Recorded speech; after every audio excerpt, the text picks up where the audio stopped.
திமுக தேர்தலுக்கு முன்பு அவர்கள் தேர்தல் அறிக்கையிலே அவர்கள் எலெக்ஷன் மேனிஃபெஸ்டோவில் கொடுத்த வாக்குறுதிகள் 505 வாக்குறுதிகள்.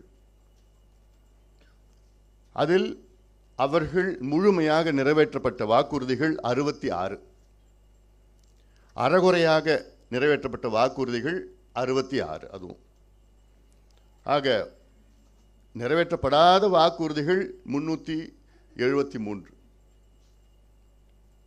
இதில் தொடர்ந்து முதலமைச்சர் ஸ்டாலின் அவர்கள் ஏன் நேற்று முன்தினம் திமுக 98 விழுக்காடு வாக்குறுதிகளை நாங்கள் நிறைவேற்றிவிட்டோம் என்று ஒரு பொய்யை மீண்டும் மீண்டும் கோயபிள்ஸ் பிரச்சாரம் போன்று சொல்லிக் கொண்டிருக்கின்றார்கள்.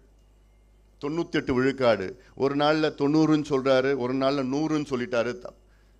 எப்படிதான் 100ன்னு சொல்றாரு? ஒரு முதலமைச்சர் பேச்சு அதெல்லாம். அமைச்சர்கள் சில அமைச்சர் 110.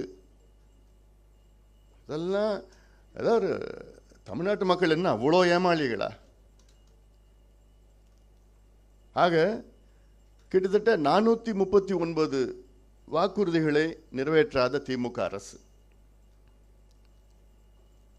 505 439 வாக்குறுதிகளை நிறைவேற்றவில்லை.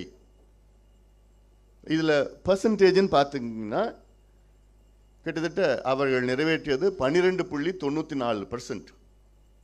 12.94%